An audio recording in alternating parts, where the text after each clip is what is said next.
Yes Lord, इस जगह को वो महिमा के बादल हमको घेरे हुए हैं।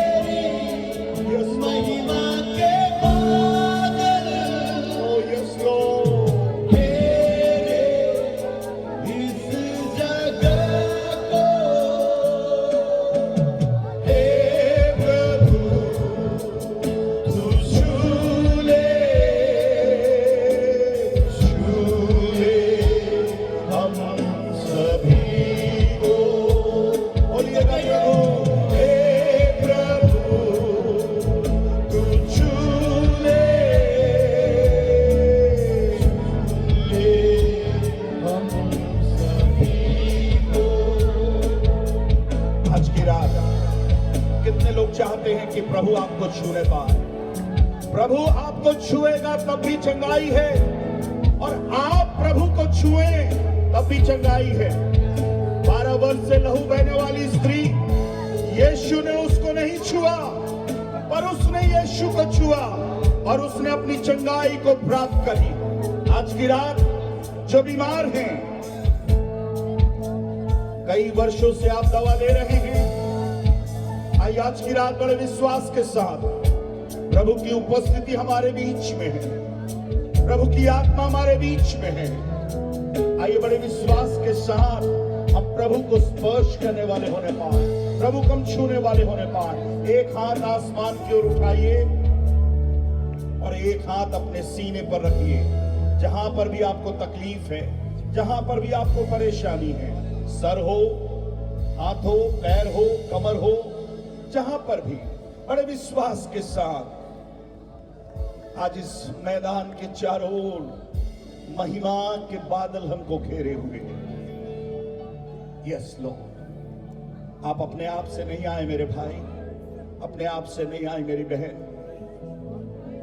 और प्रभु की आत्मा ने आज आपको लेकर आया है। यस और प्रभु की आत्मा चाहती है आप इस महिमा के बादल से घिरने पाए, महिमा के बादल आपको छूने पाए, महिमा के बादल आपको स्पर्श करने पाए।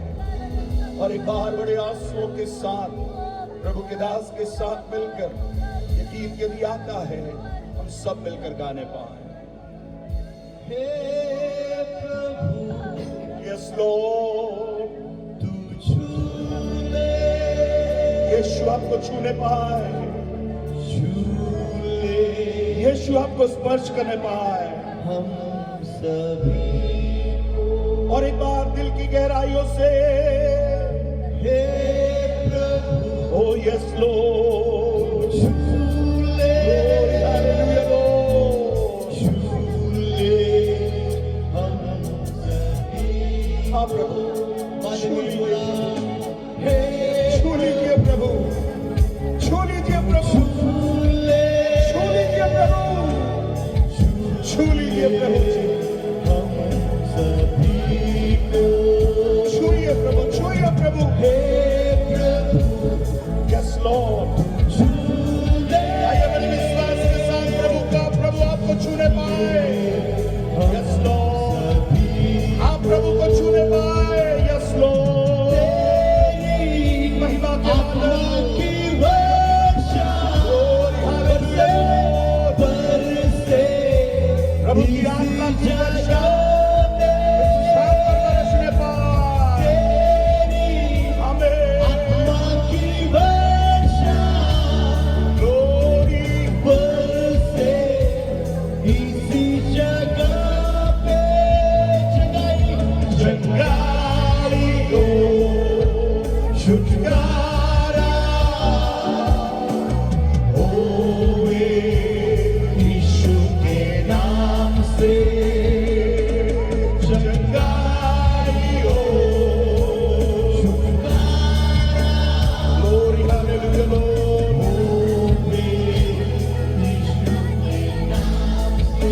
यीशु के नाम से चंगाई, चंगाई हो, यीशु के नाम से छुटकारा। आप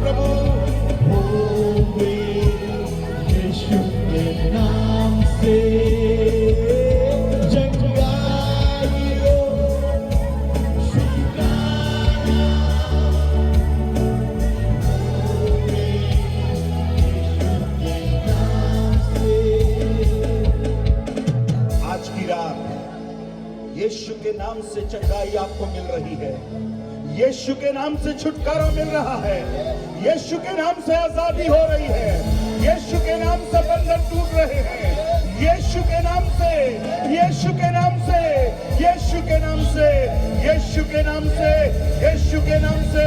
सब बोलिए यीशु का नाम, यीशु का नाम, यीशु का नाम। हालेलुया। आइए ताली बजाकर प्रभु के नाम को धन्य कहने पाए, इस सुंदर नाम के लिए प्रभु को धन्य कहने पाए। जितने लोग इस ग्राम में खड़े हैं, आइए इस नाम को हम धन्यवाद देने पाए। Thank you lord, thank you lord. प्रभु हम धन्यवाद देते हैं इन सभाओं की दूसरी रात्रि के लिए। प्रभु सुंदर आराधना के द्वारा तूने हमें तैयार किया। क्वायर के लिए, पास्टर बालू भाई के लिए, उनके टीम के लिए तेरा धन्यवाद हो। प्रभु अब जब तेरा वचन बोया जाता है, प्रभु जिन्होंने अपने हृदयों को तैयार किया है, जिन्होंने अपने मनों को तैयार किया है, प्रभु उनके मनों में ये बीज गिरकर 30 गुना, 60 गुना और 100 गुना फलवंत होने पाए। प्रभु आज की रात्रि में हम कोई भी जैसे आए हैं वैसे न लौटने पाए, हमारे प्रश्नों का उत्तर हमें मिलने पाए, हमारी प्रार्थना का उत्तर हमें मिलने पाए। प्रभु इस पूरे मैदान के चारों ओर तेरा लहू का बाड़ा बांधिए, हर एक दुष्ट की सामर्थ को, दुष्ट की ताकत को यीशु के नाम से मानते हैं। केवल तेरे नाम की महिमा होने पाए, सारा आदर सारी महिमा आपको मिले। यीशु आपके मीठे और मधुर नाम से मानते हैं। सब मिलकर बोलिए, सब मिलकर बोलिए, बोलिए यीशु मसीह की। मेहरबानी से बैठ जाएं प्लीज। थैंक यू पास्टर बालू, thank you all the youth.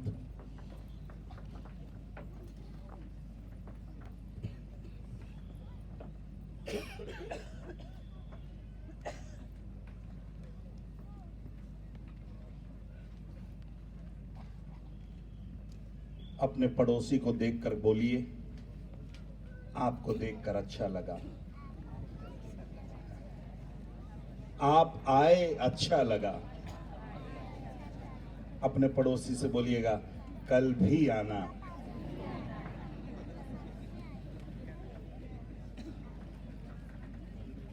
कितने लोग आनंदित हैं? Praise the Lord. जब हम स्वर्ग में जाएंगे, हमारे आदरणीय प्रभु के दास डॉक्टर मैथ्यू के थॉमस हमेशा एक बात कहते हैं, जब हम स्वर्ग में जाएंगे वहां पर संदेश नहीं होगा, वहां केवल स्तुति, आराधना और आनंद ही होगा। वहां पर केवल हम स्तुति और आराधना करते रहेंगे। वहां 5 पार्ट का 6 पॉइंट का संदेश नहीं होगा। और यदि आपको स्तुति और आराधना अच्छा नहीं लगता तो आप फिर वहां जाने की मत सोचिएगा। और अगर यदि आप वहां जाना चाहते हैं तो यहीं से मैं और आप क्या कर सकते हैं, उसका प्रैक्टिस कर सकते हैं। मैं धन्यवाद देता हूं इन सभाओं की इस दूसरी रात्रि में। प्रभु ने हम सबों को यहां पर लेकर आया, और आज जितने लोग कल नहीं आ पाए पर आज आए, उनका भी मैं धन्यवाद देता हूं। जितने विश्वासी भाई बहन, जितने परमेश्वर के दास मेरे दाहिनी तरफ और जितने परमेश्वर के लोग बाएं तरफ बैठे हैं, प्रभु आप सबों को बड़ी आशीष देने पाए, बड़ी बरकत देने पाए। मैं फिर से एक बार प्रभु के दास पास्टर रमन भाई का, उनकी पूरी कलीसिया का मैं धन्यवाद देता हूं, जिन्होंने मुझे अवसर दिया कि और एक बार उनके इस चौथे वार्षिक आत्मिक सभाओं में वक्ता के रूप में मैं आ सकूं।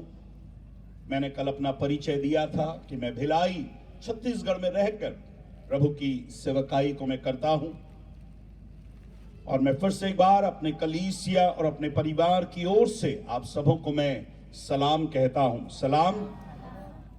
मेरी पत्नी ने, मेरे परिवार ने आप सबों को सलाम भेजा है। इस वक्त वो भी ऑनलाइन के माध्यम से यहाँ की सभा से जुड़े हैं, और जितने लोग ऑनलाइन के माध्यम से इन सभाओं को देख रहे हैं उनको भी मैं सलाम कहना चाहता हूं। इस अच्छे टेक्नोलॉजी के लिए हम धन्यवाद देते हैं। देश विदेश में बैठे हुए आज बहुत से लोग श्रावणी के इस मैदान में हो रहे हैं, इन सभाओं को क्या कर रहे हैं, देख रहे हैं। थोड़ा सा आप भी, जब भाई आपके तरफ कैमरा घुमाए तो आप थोड़ा सा सलाम कह दीजिएगा उन लोगों को।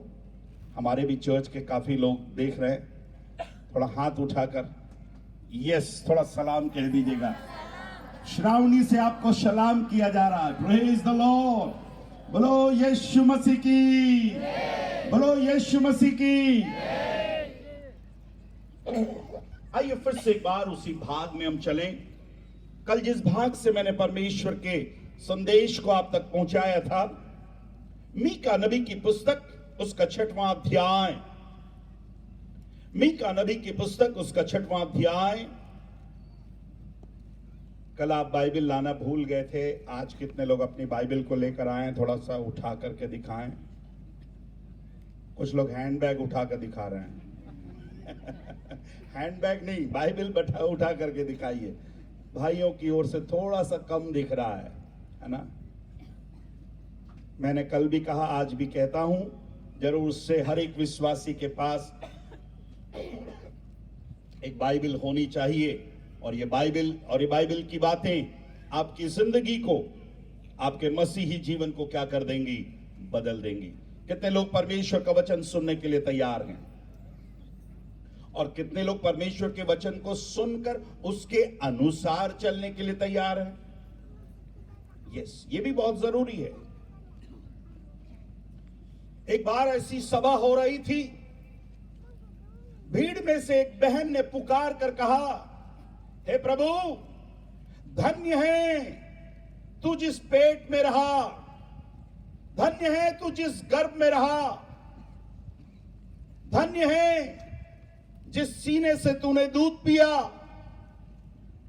यीशु मसीह ने कहा, बहन थैंक यू, हां, पर मैं तुझसे कहता हूं, धन्य वे लोग हैं जो परमेश्वर के वचन को सुनते हैं और परमेश्वर के वचन को क्या है? मानते हैं। Praise the Lord. तो आज की शाम यदि आप धन्य बनना चाहते हैं, सो परमेश्वर के वचन को सुनना ही काफी नहीं है, पर परमेश्वर के वचन के अनुसार चलने वाले क्या है? बनना है। बहुत से लोग हैं जो परमेश्वर के वचन को सुनते हैं, परमेश्वर के वचन के संदेशों को नंबर भी देते हैं। कल का संदेश 10 में 5 था, उतना काफी नहीं है, पर उस वचनों के अनुसार मुझको और आपको चलना है मेरे प्यारों। और मैं विश्वास करता हूं कि आज रात फिर से एक बार प्रभु मुझसे और आपसे बातें करने पाए। कल वाले पढ़े गए पद को आज फिर से एक बार हम पढ़ने पाए, 6वां अध्याय और उसकी 8वीं आयत को पढ़ने पाए। हे मनुष्य, वह तुझे बता चुका है कि, हे मनुष्य, वह तुझे बता चुका है कि अच्छा क्या है, अच्छा क्या है। ध्यान से सुनना, अच्छा क्या है। और यहोवा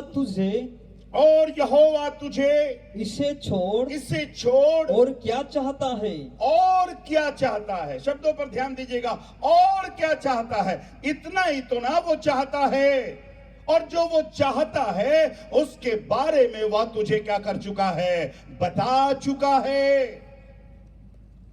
तुझे बता चुका है मनुष्य, कि परमेश्वर को क्या चाहिए, परमेश्वर को क्या पसंद है और क्या चाहता है।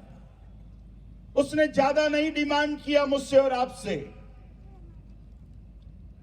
पर उसने कुछ बातों को इस पद में लिख कर बताया कि मैं चाहता हूं ये जाति, ये लोग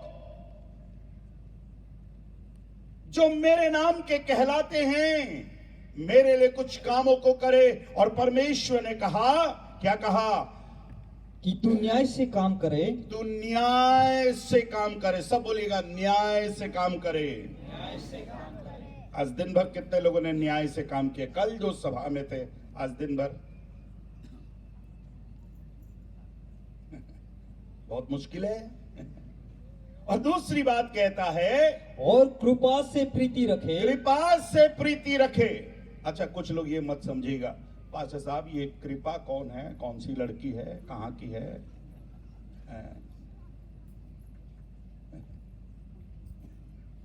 कृपा से प्रीति रखे, दया से प्रीति रखे, और तीसरी बात, और अपने परमेश्वर के साथ नम्रता और से चले। अपने परमेश्वर के साथ कैसे चले? सब बोलिए, नम्रता के साथ चले। Praise the Lord, hallelujah. Marathi में भी आज इस पद को पढ़ेंगे।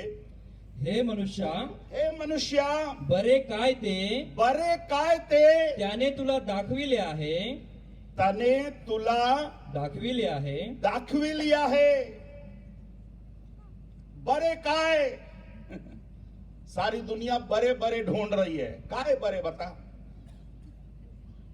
बरे मुलगी चाहे ऐसे बोलते ना, पाहिजे पाहिजे, बरे मुलगी पाहिजे, बरे मुलगा पाहिजे। दुकान में भी जाकर पूछते, बरे आहे का? अच्छा है क्या? परमेश्वर तुझे बता चुका है कि बरे काय। और आगे पढ़िए, नीतीने वागणे, नीतीने वागणे, आवडीने दया करणे आवडीने दया करणे, व आपल्या देवा समागमे राहून हाँ नम्र भावाने चालणे, हाँ। या वाचून परमेश्वर तुझ जवळ काय मागतो? ये वाला फिर से, या वाचून या वाचून परमेश्वर परमेश्वर तुझ जवळ काय मागतो? तुझ जवळ काय मांगतो? इसके सिवाय और क्या मांग रहा है? सोना नहीं मांग रहा आपसे, चांदी नहीं मांग रहा, फल और फूल नहीं मांग रहा, गाड़ी घोड़ा नहीं मांग रहा, आपके सर के बाल भी नहीं मांग रहा, है ना? कुछ बातों को मैं बता नहीं रहा, पर आप समझने वालों के लिए इशारा काफी है। न दाल मांग रहा, न चावल मांग रहा। अरे प्रभु तो वोट भी नहीं मांग रहा भाई, नोट भी नहीं मांग रहा, पर जो मांग रहा है उसके बारे में उसने बड़े स्पष्टता के साथ,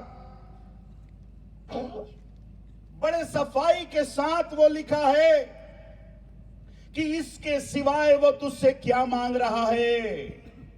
और कल हमने देखा कि परमेश्वर चाहता है मानव जाति अपने जीवन में न्याय से काम करने पाए, नम्रता के साथ चलने पाए, कृपा से क्या करने पाए? प्रीति रखने पाए।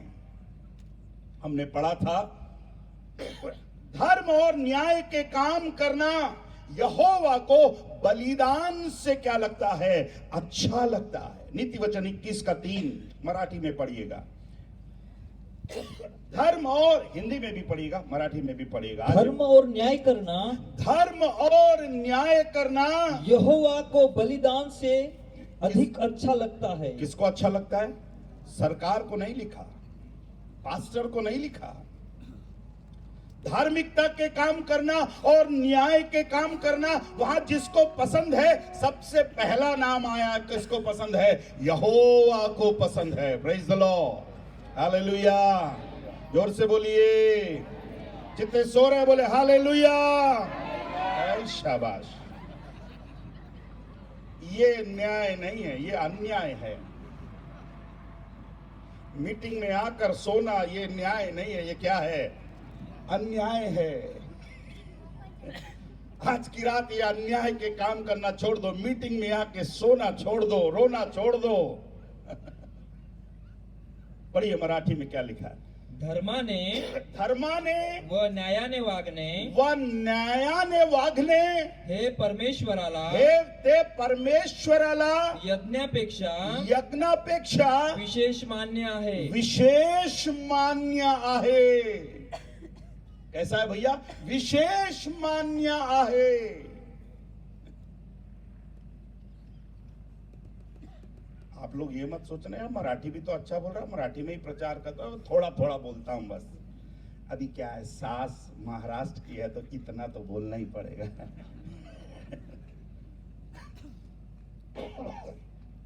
मेरे प्रिय भाई और बहनों, प्रिय सेवकों और सेविकाओं, आज की शाम प्रभु और एक बार अपने वचन के द्वारा मुझसे और आपसे स्मरण दिलाता है कि यहोवा तुझसे इसे छोड़ और क्या चाहता है, कि मैं और आप न्याय से काम करें, न्याय से चलें। हमने कुछ पदों को कल पढ़ा था। पतरस और यूहन्ना को लोगों ने पकड़ लिया और उनके डरा और धमका कर कहा कि ये नाम मत लेना। तब पतरस और यूहन्ना ने कहा, ये हमसे हो नहीं सकता, ये हमसे हो नहीं सकता कि हम परमेश्वर की बात को ना माने।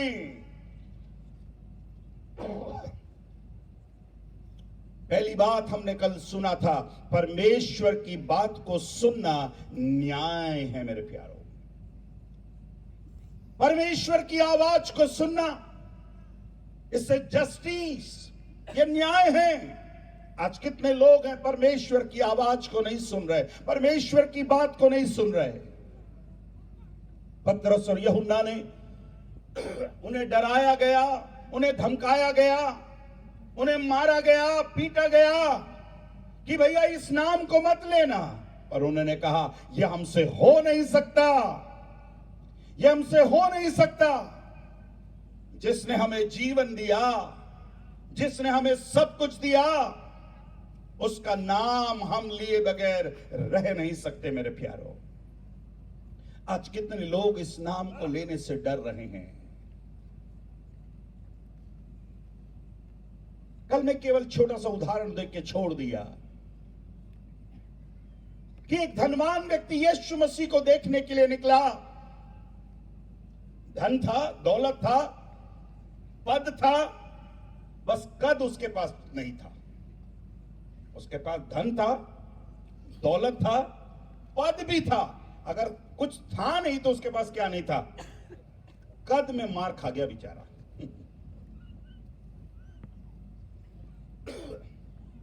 यीशु मसीह को देखने के लिए निकला, योजना बनाई, यीशु मसीह को देखूंगा।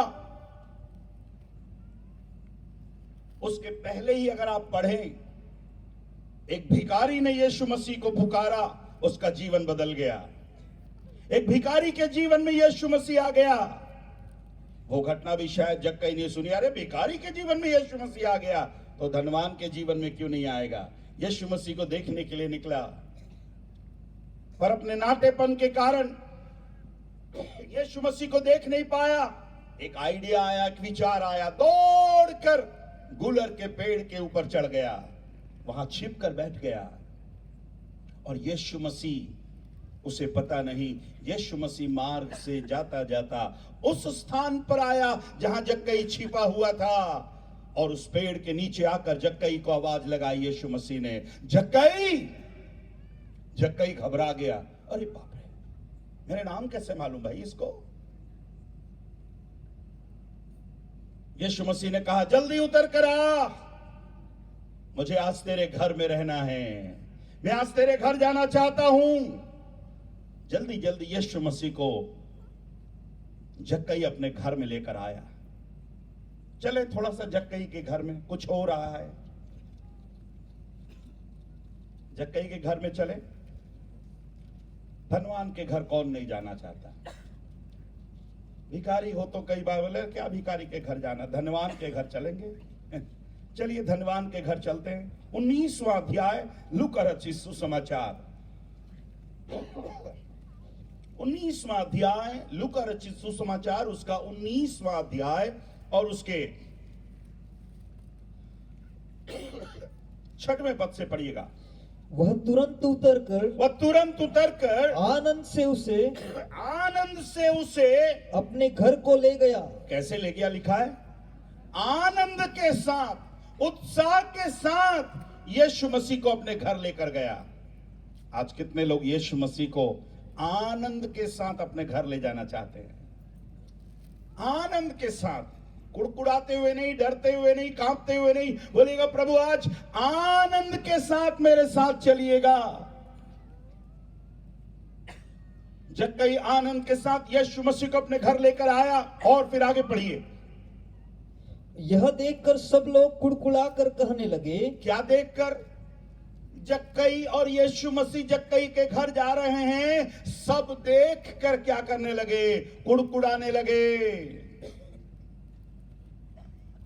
पर यीशु मसीह ने किसी को कुछ नहीं बोला, जक्कई ने भी किसी को कुछ नहीं बोला। मैं आपसे विनती करता हूं, आप भी कुछ मत बोलिएगा,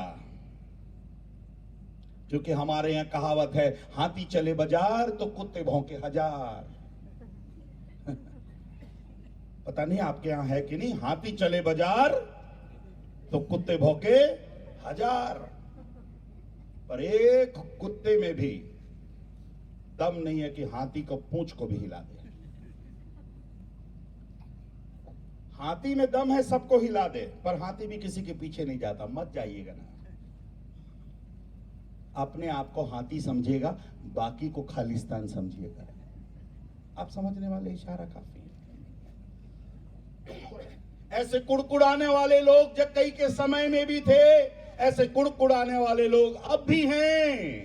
यीशु तब भी घर जाता था, यीशु आज भी घर जाने के लिए क्या है, तैयार है। अब देखिए कुछ हो रहा है, पढ़िएगा। वह तो एक पापी मनुष्य के यहाँ हाँ, जा उतरा है। ओके, 8वां पद। जक्कई ने खड़े होकर प्रभु से कहा, यीशु मसीह बैठा है, जक्कई ने खड़े होकर प्रभु से कहा, हे प्रभु, हे प्रभु, देख देख, मैं अपनी आधी संपत्ति कंगालों को मैं अपनी आधी संपत्ति कंगालों को देता हूं। कितना कमाया था अन्याय से, सोचिए कितना कमाया रहा होगा, तभी तो कितना दे रहा है। आधी संपत्ति कंगालों को दे रहा है। और फिर, और यदि किसी का कुछ भी अन्याय करके, धीरे धीरे धीरे वो वाला शब्द आया, और यदि किसी का कुछ भी अन्याय करके, न्याय करके, अन्याय करके, बोलिए क्या करके, अन्याय करके। मतलब जक्कई ने बहुत पैसा अन्याय से भी कमाया था। परमेश्वर का भय उसके जीवन में नहीं, परमेश्वर का स्वभाव उसके जीवन में नहीं, इसलिए अन्याय से बहुत पैसा उसने कमाया था। मेरे भाई मेरे बहन, अन्याय से कितना भी पैसा आप कमा रहे हो, कमाया हो, वो आपके लिए आशीष का कारण नहीं है।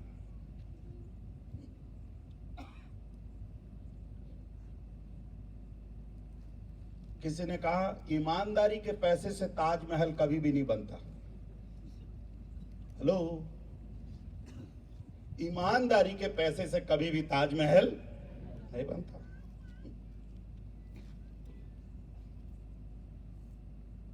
कितनी साफ रीति से लिखा है, और यदि किसी का कुछ भी अन्याय करके ले लिया है। आज की रात क्या आपने किसी का कुछ अन्याय करके ले लिया है? किसी का खेत अन्याय से ले लिया, किसी का पैसा अन्याय करके ले लिया, किसी का घर, किसी की गाड़ी अन्याय करके ले लिया। मैं आज आपसे विनती करता हूं, प्रभु का दास होने के नाते, ईमानदारी के साथ लौटा देना। प्रभु की आशीष आप प्राप्त करोगे मेरे प्यारो। अन्याय का पैसा जब तक आपके घर में रहेगा, अन्याय का घर हो, गाड़ी हो, जो कुछ भी हो, वो आपके लिए आशीष नहीं है, आपके लिए शांति नहीं है। इसके पास इतना दौलत था, पर इसके जीवन में शांति नहीं थी। सब कुछ था इसके पास, यीशु नहीं था मेरे प्यारो। आज की शाम आपके पास कुछ भी नहीं होगा, पर अगर आप यीशु मसीह आपके जीवन में है, मैं आपसे कहना चाहता हूं, इस दुनिया के सबसे धनवान व्यक्ति आप हैं। Hallelujah, hallelujah. कभी किसी मरे हुए व्यक्ति के साथ 1 BHK 2 BHK जाते हुए देखा? उसका गाड़ी घोड़ा बंगला जाते हुए देखा? अरे गहने तक भी आपके घर वाले आपके साथ गाड़ के नहीं भेजेंगे। वो जो नाक में फुल्ली लगाई ना, उसको भी खींच लेंगे।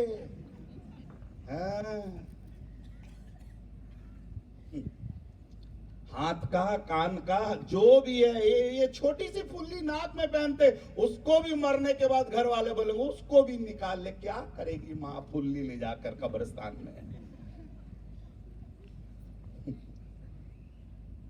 अन्याय से जो कुछ भी आपने किया है, अन्याय का पैसा, अन्याय की प्रॉपर्टी, अन्याय की बातें परमेश्वर के लोगों के लिए आशीष का कारण नहीं है। और ये बात जक्कई को समझ में आ गई और जक्कई ने कहा, प्रभु यदि किसी का कुछ भी अन्याय करके ले लिया है तो उसे 4 गुना फेर देता हूँ। कितना फेर देता हूं? 4 गुना फेर देता हूं, 4 गुना उसका फेर देता हूं। मराठी में पढ़िए, 8वें पद से पढ़ना। तेव्हा हाँ। जक्कई उभा राहून प्रभूला म्हणाला, हाँ प्रभुजी हाँ पहा, हम्म। मी आपले अर्धे द्रव्य अर्धे द्रव्य दरिद्र्यास देतो दरिद्राच देतो आणि मी हाँ। अन्यायाने कोणाचे काही घेतले असेल तर अन्यायाचे काही ती कोहा घेतले आहे, घेतले असेल तर घेतले असेल तर ते चौपट परत करीतो। ते चौपट करके नहीं, ये चौपट मतलब 4 गुना लौटा दूंगा। कितने लोग समझ रहे? बस आपको समझ में आना चाहिए। Praise the Lord, hallelujah. बहनें समझ रही है? बोले कहां फंस गई यार आज में। ये पास्टर साहब कल से न्याय और अन्याय की बातें कर रहा है। मेरी जिंदगी में तो सब कुछ ठीक चल रहा था, कल से कई लोगों को नींद नहीं आ रही।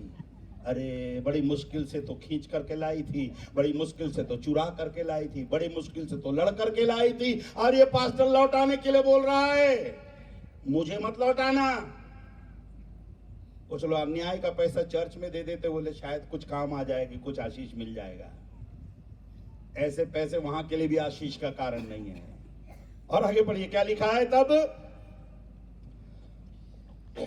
येशूने त्याला म्हटले, हाँ, आज ह्या घराला तारण प्राप्त झाले आहे। आज ह्या घराला या घराला तारण प्राप्त झाले आहे। तारण प्राप्त झाला है। आज इस घर में क्या आया है?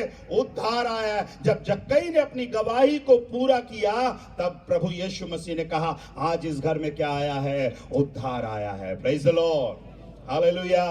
जब उसने अन्याय का पैसा लौटा दिया, आधी संपत्ति उसने कंगालों को दे दी, जो कुछ उसने बेईमानी से लिया था, जो ईमानदारी का पैसा नहीं था, जब उसने लौटा दिया, प्रभु यीशु मसीह ने कहा, जक्कई आज इस घर में क्या आया है? उद्धार आया है। जक्कई के घर में क्या नहीं रहा होगा? सब कुछ रहा होगा। गाड़ी, बंगला, मोटर, उस समय की जो भी ऐशो आराम की चीजें थी सब रहा होगा, पर उद्धार ही नहीं था उसके घर में। और यीशु मसीह ने कहा, आज इस घर में क्या आया है? उद्धार आया है। जब उसने अन्याय की बातों को छोड़ दिया, बुरे रास्ते को छोड़ दिया, बुरे कामों को छोड़ दिया, यीशु मसीह ने कहा, तेरे घर में उद्धार आया है। मेरे भाई, मेरे बहन, आज की शाम मेरी आवाज सुनने वाले भाई, मैं आपसे विनती करता हूं, आज अन्याय के रास्ते को छोड़ दीजिए, बुराई के रास्ते को छोड़ दीजिए, बेईमानी के रास्ते को छोड़ दीजिए, और आज की रात यीशु आपसे कहता है, आपके घर में क्या आ जाएगा? उद्धार आ जाएगा। ताली बजाकर प्रभु के नाम को धन्य कहने पाए। क्या आपके घर में उद्धार आया? क्या आपके घर में आनंद आया? क्या आपके घर में खुशी आई? उद्धार कोई और नहीं दे सकता, उद्धार केवल यीशु मसीह के नाम से है। वो दिन कितना आनंदित रहा होगा जब यीशु मसीह ने जक्कई से कहा, जक्कई आज इस घर में उद्धार आया है।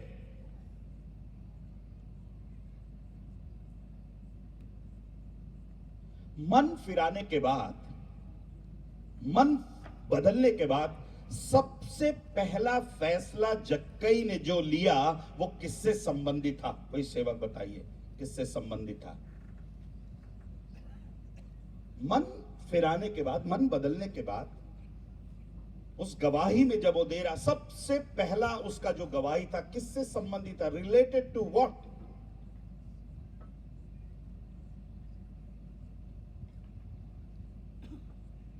अभी बोलिए, हैं? बोलिए ना, इतना खामोश क्यों है?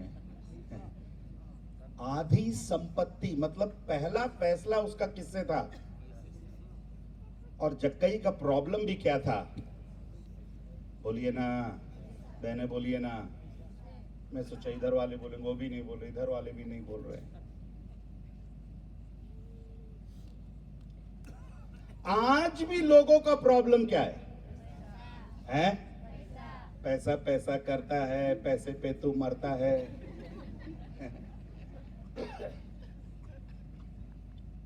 बाप बड़ा ना भैया, सबसे बड़ा रुपया। कितनी कहावतें हमने सुनी है, चमड़ी जाए पर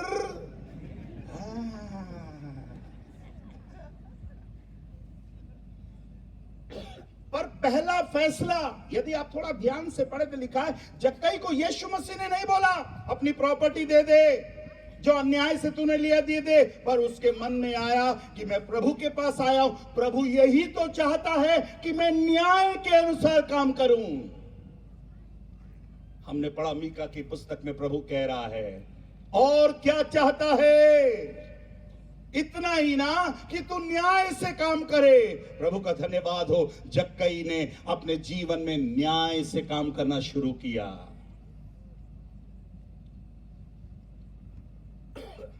हमारे यहां भिलाई में ऐसे भी विश्वासी हैं, वो सांप के बिल में हाथ डाल देंगे, पर अपने बिल में कभी नहीं हाथ डालेंगे।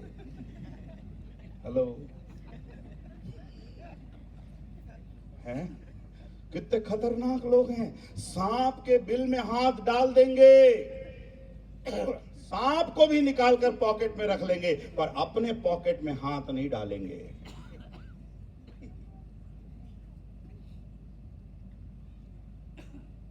एक भाई बपतिस्मा लेने के लिए जा रहे थे, तो उसने अपना चश्मा, अपना लाइसेंस, अपना सब कुछ उतार करके रख दिया, और वो बटुआ भूल गया, पॉकेट में था। जैसे पानी में उतरा तो याद आया कि अरे बटुआ भी मेरा है, तो बटुआ भी निकाल कर देने लगा। पास्टर साहब बोला है, तेरे साथ साथ तेरे बटुए को भी बपतिस्मा लेने दे,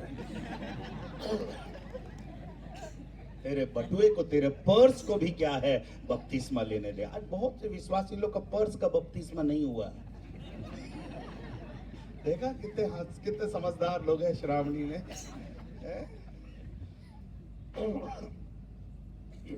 एक भाई गाना गा रहा था, बोलता है, प्रभु दिल मेरा ले ले प्यारे यीशु, इसको तूने बनाया है।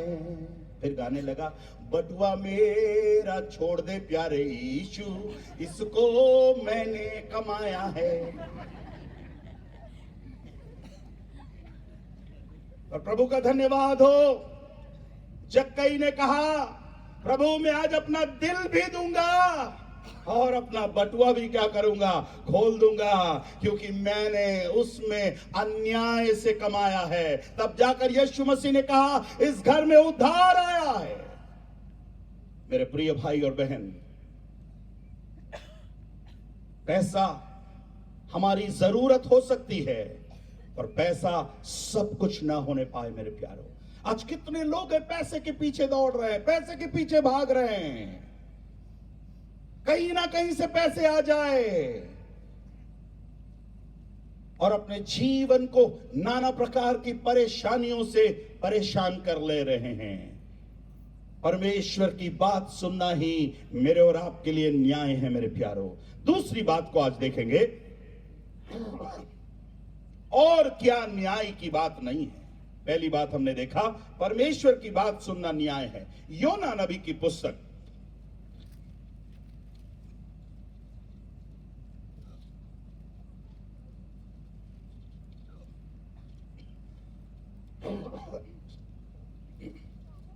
आपको ज्यादा पन्ना पलटना ना पड़े, इसलिए पहले मैंने बस बाजू वाली किताब को लिया है मैंने। आपका थूक भी बच जाएगा, टाइम भी बच जाएगा, है ना। इसलिए एकदम प्रभु को मालूम है कुछ आलसी लोग भी आएंगे जिनको बाइबल निकालने में तकलीफ है, इसलिए एकदम बाजू वाली किताब लिया है, योना मीका, है ना। ठीक है, ये दोनों भाई भाई नहीं है ना। ठीक है, निकाल लिया आपने, निकाल लिया तो हल्लेलुया बोलिए। नहीं निकला तो आमेन बोलिए। अरे ठीक है, कोई बात नहीं। चलिए, चौथा अध्याय। आज मुझे अच्छा लग रहा है, आज आप मुस्कुरा रहे हैं, कल बिल्कुल मुस्कुरा नहीं रहे थे। एक पास्टर साहब ने मुझसे पूछा, पास्टर साहब आपको मालूम कैसे चलेगा कि शादीशुदा कौन है और शादीशुदा नहीं है, कैसे मालूम चलेगा? तो मैंने कहा वेरी सिंपल, अगर कोई हंस रहा है तो समझ लेना उसकी शादी नहीं हुई है। अगर कोई नहीं हंस रहा है तो समझ लेना वो शादीशुदा है, क्योंकि शादी के बाद हस्बैंड, हंसने पर बैंड लग जाता है, इसलिए उसका नाम है हस्बैंड। अब कुछ लोग बना बना के हंस रहे हैं। हाँ ठीक है, कितने लोग शादीशुदा हैं? अपनी पत्नी से पूछिए हंस लूं क्या? ओके, आप अच्छे लोग हैं, हंसते हैं। मैं हमेशा अक्सर कहता हूं, 2 पैर वाला प्राणी ही हंस सकता है, 4 पैर वाले को कभी हंसते देखा क्या? चबाते हुए देखा होगा आपने उसको, पर वो 4 पैर वाला भी चबाता है तो ऐसा लगता है हंस रहा है। नहीं, ये सौभाग्य केवल 2 पैर वालों को मिला है। Praise the Lord, hallelujah. चौथा अध्याय और उसकी चौथी आयत को पढ़ेगा, 4 का 4। यहोवा ने कहा, यहोवा ने कहा, तेरा जो क्रोध भड़का है, यहोवा ने कहा, योना तेरा जो क्रोध भड़का है, क्या वह उचित है? क्या वह उचित है? मराठी में। तेव्हा परमेश्वर म्हणाला, हाँ, तुला क्रोध येणे हे, तुला क्रोध येणे हे तुला क्रोध येणे है बरे आहे काय? बरे आहे का? उचित है क्या? पर अगर कुछ दूसरे ट्रांसलेशन में देखे तो वहां पे लिखा है, तेरा जो गुस्सा आया क्या वो न्याय से है क्या? न्यायोचित है क्या? उचित है क्या? आप बताइए, गुस्सा आना उचित है क्या? हेलो, बोल भी नहीं पा रहे क्योंकि हमको आता है ना, है हमको आता है। परमेश्वर अपने दास योना से कह रहा है, योना तुझे जो गुस्सा आ रहा है, तुझे जो क्रोध आ रहा है, क्या ये सही है? क्या ये उचित है? और यदि हम बाइबल पढ़े तो हमको समझ में आता है योना को आखिर गुस्सा क्यों आ रहा है, योना को क्रोध क्यों आ रहा है। क्या नीनवे के लोगों ने मन नहीं फिराया? क्या नीनवे के लोगों ने पश्चाताप नहीं किया? नहीं नहीं नहीं नहीं नहीं, नीनवे के लोग तो इतने अच्छे थे, योना के प्रचार को सुनकर उन्होंने अपना मन फिराया। यही बल्कि ठीक नहीं था। योना इतना, नीनवे नगर इतना बड़ा था, 3 दिन की यात्रा का था वो। 3 दिन घूमने से पूरा योना उस नगर को घूम पाएगा। और इसका मन ठीक नहीं, एक ही दिन में मीटिंग खत्म कर दिया उसने, एक ही दिन में कन्वेंशन खत्म कर दिया। इतना खतरनाक प्रीचर था, उसके प्रचार का संदेश ये था, अब से 40 दिन के बाद नीनवे क्या हो जाएगा? पलट जाएगा। कोई नहीं बुलाता होगा उसको, खतरनाक प्रचार करता था। पर योना के इस संदेश से भी वहां के लोगों ने मन फिराया। 10वें पद को पढ़िएगा, 3 का 10। तब यहोवा ने कहा, अब यहोवा ने कहा, जिस रेंड के पड़ के नहीं, लिए, नहीं, 3 का 10। जब परमेश्वर ने अपने कामों को देखा, जब परमेश्वर ने नहीं, उनके कामों को देखा, या तेरे में अपना लिखा है क्या? कि वे कुमार्ग से फिर रहे हैं। दिल से पढ़ना। जब परमेश्वर ने उनके कामों को देखा, जब परमेश्वर ने उनके कामों को देखा, वहां के लोगों के कामों को देखा, कि वे कुमार्ग से फिर वे रहे हैं, गलत रास्तों से फिर रहे हैं, तब परमेश्वर ने तब परमेश्वर ने अपनी इच्छा बदल अपनी दी इच्छा बदल दी और उनकी जो हानि करने की और उनकी जो हानि करने की ठानी थी उसको न किया। मेरी तरफ ध्यान से देखना। अगर चौथा अध्याय नहीं होता तो योना हीरो बन जाता। प्रभु का धन्यवाद हो, योना के जीवन में चौथा अध्याय था और चौथे अध्याय के पहले पद को पढ़िएगा। हमने तीसरे अध्याय के आखिरी 10वें पद को पढ़ा, पर चौथे अध्याय के पहले पद को पढ़िएगा। यह बात योना को बहुत ही बुरी लगी। यह बात योना को बहुत ही बुरी लगी। कौन सी बात योना को बहुत बुरी लग रही है? वहां के लोग मन फिरा रहे हैं, वहां के लोग अपना जीवन दे रहे हैं, वहां के लोग पश्चाताप करके आ रहे हैं। यह बात योना को बहुत बुरी लगी। मेरे भाई, मेरे बहन, आपको कौन सी बात बुरी लग रही है? आपको किस बात से गुस्सा आ रहा है? मैंने कई लोगों को तरह तरह से गुस्सा होते हुए देखा है, क्रोध में आते हुए देखा है। जब आदमी गुस्से में आता है उसे समझ में ही नहीं आता क्या करना है। बहुत से लोग जब गुस्से में आते हैं तो खाना बंद कर देते, खाना नहीं खाते। और कुछ लोग गुस्से में आते तो इतना खाते पूछो नहीं, खत्म खाते। कुछ लोग गुस्से में आते तो जाके बिस्तर पे जाके सो जाते चादर ओढ़कर, और कुछ लोग को गुस्सा आता है तो अपना सर ले जाकर दीवार में ठोकते हैं। और कुछ लोग को गुस्सा आता है बस ऐसा प्लेट ऐसा गिलास फेंकते हैं। और कुछ लोग को गुस्सा आता है बीवी को उठा नहीं सकते तो टीवी को उठा के फेंक देते हैं।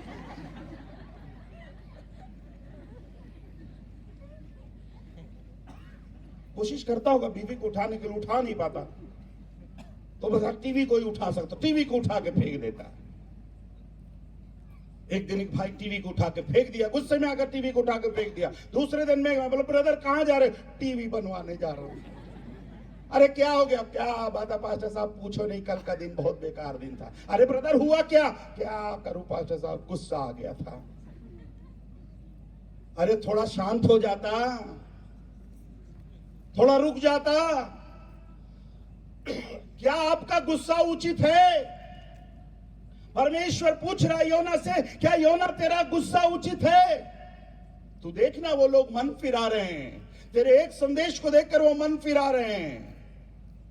तुझे तो धन्यवाद करना चाहिए कि ये लोग मन फिरा रहे हैं, बड़े से लेकर छोटे तक। आप देखिए कितने लोग मन फिरा रहे हैं। देखिए 5वां पद पढ़िएगा, 3 का 5 जल्दी भाई। तब निनवे के मनुष्यों ने परमेश्वर के वचन की प्रतीति की, परमेश्वर के वचन की प्रतीति की और उपवास का प्रचार किया और उपवास का प्रचार किया। और बड़े से लेकर छोटे तक, देखिए कहां से लेकर कहां तक? बड़े से लेकर छोटे तक सबों ने टाट ओढ़ा। और उसके और एक पद को पढ़िएगा, तब 8वें पद को पढ़िएगा, 7वें पद को भी पढ़िएगा। और राजा ने प्रधानों से सम्मति लेकर निनवे में इस आज्ञा का ढिंडोरा पिटवाया कि क्या मनुष्य, क्या गाय बैल, क्या भेड़ बकरी या और पशु या अन्य पशु कोई कुछ भी न खाने पाए। वे न खाए और न पानी पीवे। देखिए कितना भारी उपवास ये कर रहे हैं। वे ना खाना खा रहे हैं ना पानी पी रहे हैं। यहाँ पर 2 पैर वाले भी हैं, 4 पैर वाले भी हैं। बाप रे, 2 पैर वाले मनुष्य भी उपवास कर रहे हैं, 4 पैर वाले भी क्या कर रहे हैं? जानवर भी उपवास कर रहे हैं। लिखा है मनुष्य और पशु दोनों टाट ओढ़े और वे परमेश्वर की दुहाई चिल्ला कर दें। मैं सोच रहा था प्रभु 2 पैर वाला तो आवाज कर रहा होगा, 4 पैर वाला कैसे पुकार रहा होगा? उनको भी रोना आता है, उनको भी चिल्लाना आता है। शेर गुर्रा रहा होगा, कुत्ता भौंक रहा होगा, गाय कुछ और कर रही होगी, सब के सब आसमान की ओर हम पर दया कर। हम अपने अन्याय के रास्ते को छोड़ने के लिए तैयार है, हम अपने बुराई के रास्ते को छोड़ने के लिए तैयार है। जब परमेश्वर ने इस दृश्य को देखा, परमेश्वर ने जब इस दृश्य को देखा, उसने उनको नाश करने से अपने मन को, अपनी इच्छा को बदल ली। और जब उसने अपनी इच्छा बदल ली तो परमेश्वर के दास को क्या आ गया? गुस्सा आ गया। परमेश्वर के दास को क्रोध आ गया। जरा सोचिए, अगर परमेश्वर का गुस्सा, परमेश्वर अगर बोलता, योना अगर मैं तेरे ऊपर गुस्सा करता, तूने तो कितना परेशान किया मुझे, क्या तेरा गुस्सा उचित है? क्या तेरा गुस्सा न्याय से है? मेरे प्रिय भाई और बहन, आज की शाम प्रभु हमसे बोल रहा है, कई बार हमारा गुस्सा करना भी उचित और अनुचित हो सकता है। कई बार हम छोटी छोटी बातों के लिए गुस्सा हो जाते हैं। कितने परिवार गुस्से के कारण टूट रहे हैं, कितने पति अपने परिवार को नाश कर रहे हैं, अपने पत्नी को मारना पीटना गुस्से के कारण। शराब पी कर आते हैं, अपने पत्नी और अपने बच्चों को मार रहे हैं। दे पैसा, दे सोना कहां रखी है छुपा कर। क्या आप वो भाई वो बहन तो नहीं? अगर आज की रात वो भाई अब बहन है, मैं आपसे विनती करता हूं, अपना गुस्सा छोड़ दीजिए।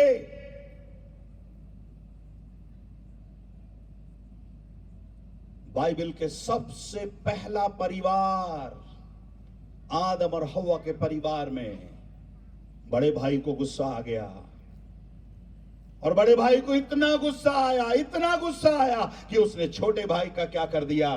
खून कर दिया। मेरे प्यारों, किसके कारण? गुस्से के कारण, क्रोध के कारण। गुस्सा कितना खतरनाक हो सकता है, क्रोध कितना खतरनाक हो सकता है, जब हम बाइबल पढ़ते हैं समझ में आता है। मेरे प्यारों, आज की शाम आपसे मैं विनती करता हूं, आप किस बात के लिए गुस्सा कर रहे हैं? अगर आप अपना गुस्सा दूर करना चाहते हैं, परमेश्वर के वचन को पढ़िएगा। अपना रास्ता सही करना चाहते हैं, परमेश्वर के वचन को पढ़िएगा। अपने रिश्ते आप सही करना चाहते हैं, परमेश्वर के वचन को पढ़िएगा। छोटी छोटी बात के लिए गुस्सा हो रहे हैं। कई लोग बोलते, पास्टर साहब हमारे एजी को नाक पर गुस्सा रहता है। हमारे एजी को कहां गुस्सा रहता है? नाक पर गुस्सा रहता है। काश नाकिच काट देते तो गुस्सा ही दूर हो जाता है।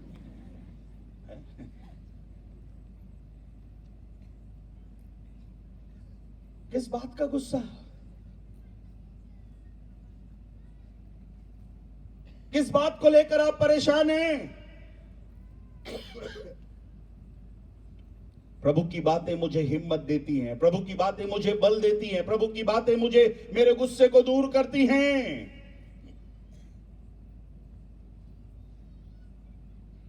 कईयों के घर में देखिएगा एसी लगा रहता है। एसी, आजकल के नए एसी के दो मशीन होते हैं, एक मशीन अंदर लगता है और एक मशीन बाहर लगता है। उसे हम क्या बोलना चाहिए, कौन सा एसी बोलते हैं उसे? स्प्लिट एसी बोलते हैं। थैंक यू, स्प्लिट एसी बोलते हैं। दो मशीन रहता है, एक अंदर और एक बाहर। कितने लोगों ने देखा है? मेरे घर पर भी लगा, पर दो मशीन की विशेषता अलग है। एक ठंडा हवा देता है, एक गर्म हवा देता है। अंदर वाला ठंडा देता है, बाहर वाला गर्म देता है। बहुत से परिवारों ने अपने घर में एसी लगा करके रखा है और अपने दिमाग में हीटर लगाकर घूम रहे हैं। क्या लगाकर घूम रहे? घर में एसी लगाया है, दिमाग में क्या लगाया है? हीटर। नाम है पीटर, पर हीटर लगा के घूम रहा है। गर्म हो जाता, छोटी छोटी बातों में गर्म हो जाता, छोटी छोटी बातों में गुस्सा आ जाता।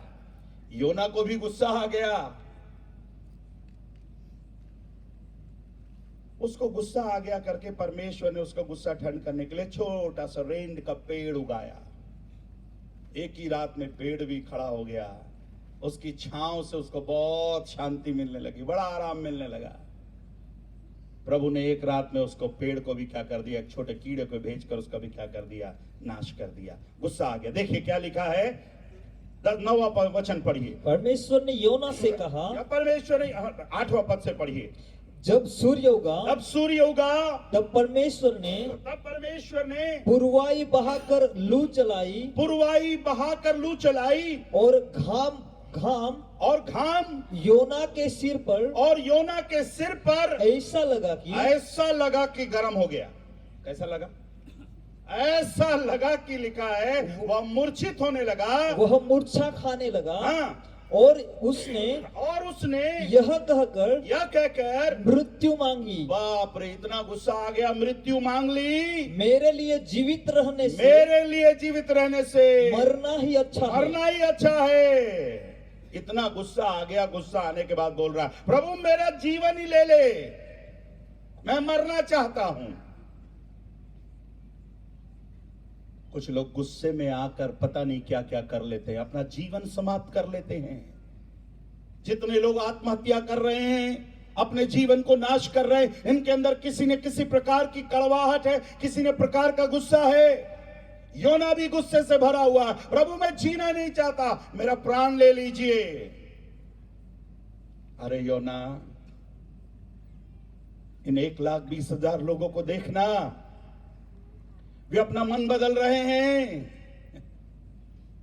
मेरे प्रिय भाई और बहनों, आज की शाम ये सभा इसलिए रखी गई है कि मेरा और आपका जीवन बदल जाए। मेरे प्यारों, वो क्या और क्या चाहता है कि मैं और आप न्याय से चले।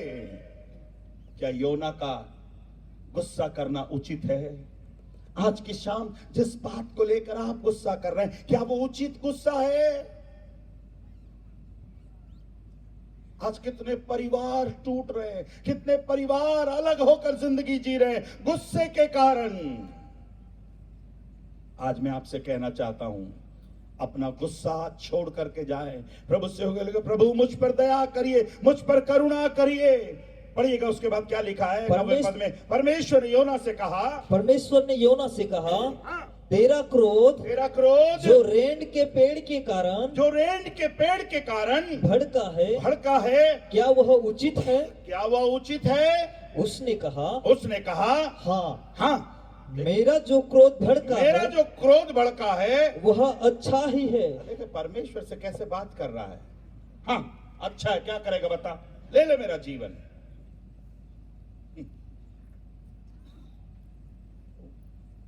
और अगर परमेश्वर उस दिन बोलता आमेन, हेलो, अगर परमेश्वर उस दिन बोलता आमेन, योना खत्म, सियोन देश, हमारा देश, जाएंगे अपने देश। कई बार परमेश्वर हमारी मूर्खता के ऊपर आमेन नहीं बोलता। कई बार हमारी कमजोरियों के ऊपर परमेश्वर आमेन नहीं बोलता। अगर आमीन बोलता तो आपका परिवार टूट जाता, आपका पति चला जाता, बच्चे बिगड़ जाते। और प्रभु हमको मौके पर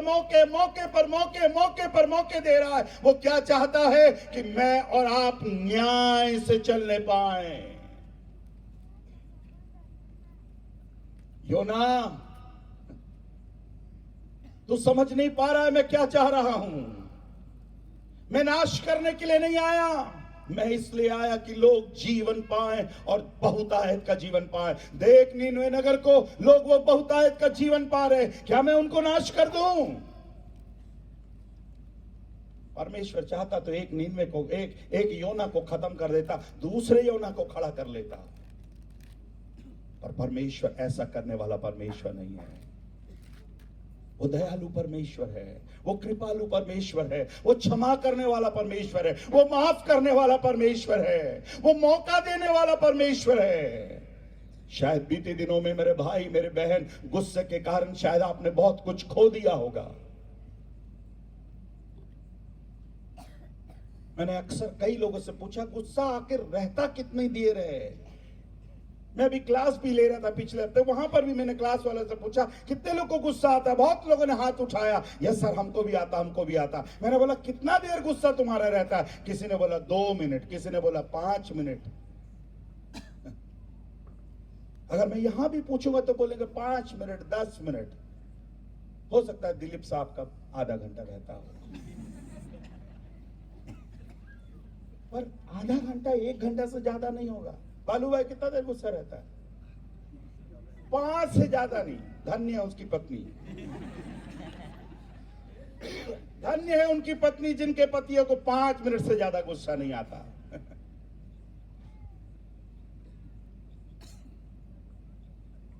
बस आप वो थोड़ी देर संभाल लीजिए, वो थोड़ा देर, वो 5 मिनट 10 मिनट आधा घंटा 1 घंटा यदि किसी ने कंट्रोल कर लिया,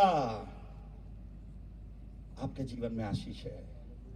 praise the Lord, hallelujah hallelujah. एक चुप रहना 100 सुख के बराबर है। क्या आपने कुछ खोया है गुस्सा होकर? नाराज होकर आपने कुछ खोया है?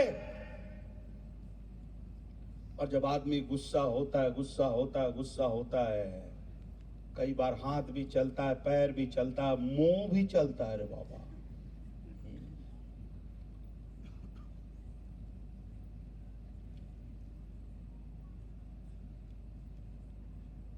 जितने लोग को शुगर की बीमारी है वो लोग ऐसा 2-2, 3-3 महीने में डॉक्टर के पास जाकर चेक कराते हैं। उनको चेक करवाना पड़ता है कि उनका शुगर, उनका मीठा कितना है। मैं सोच रहा था प्रभु एक ऐसा मशीन भी आ जाता कि कड़वाहट कितनी है ये भी अगर चेक हो जाता।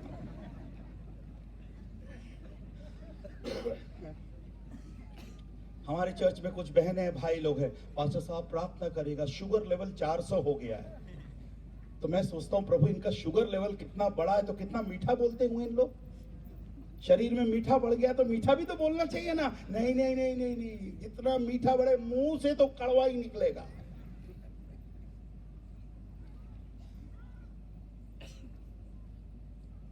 और कुछ लोग की भाषा अगर शुरू हुई, बाप रे, अगर उत्पत्ति से शुरू हुआ, अगर आपने बीच में टोक दिया तो पूरा भजन संहिता तक आ जाएगा। और आपने अगर फिर कुछ बोला तो वो मलाकी तक आ जाएगा। और आपने फिर कुछ बोला तो वो सुसमाचार तक आ जाएगा। अगर आपने फिर कुछ बोला तो प्रकाशित वाक्य चला जाएगा। अगर आपने फिर कुछ बोला तो नया बाइबल लिख देगा वो। सावधान।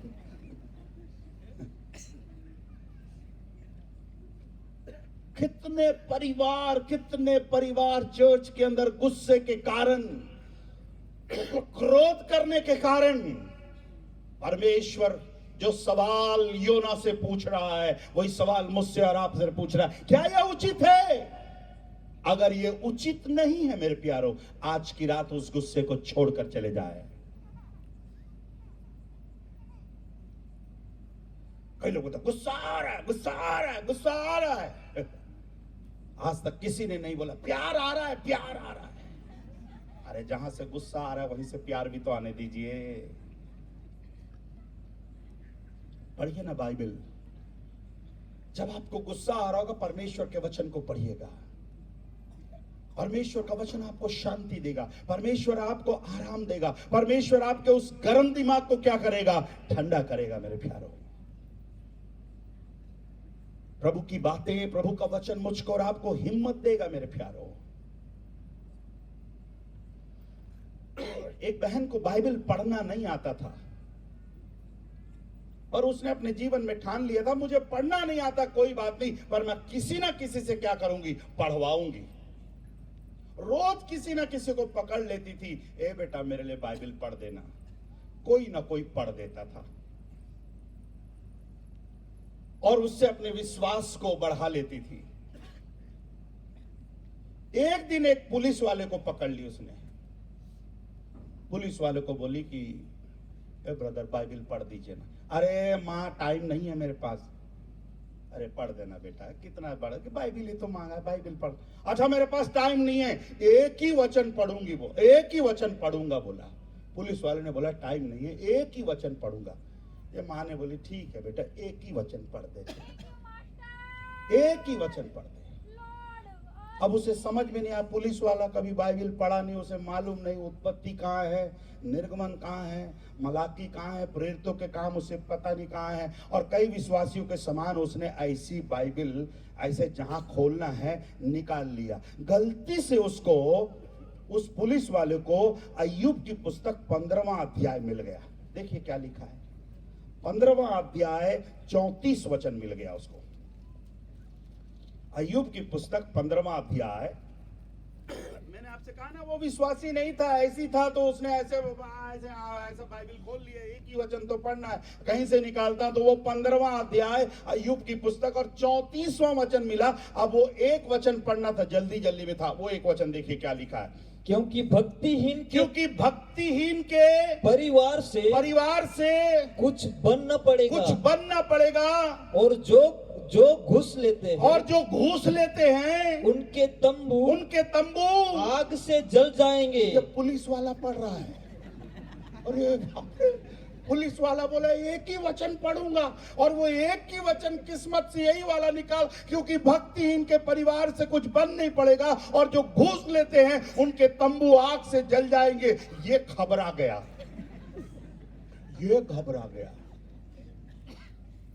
ए माता, ये एक ही वचन क्या लिखा है इतना खतरनाक? तो बोले तेरे पास टाइम है क्या?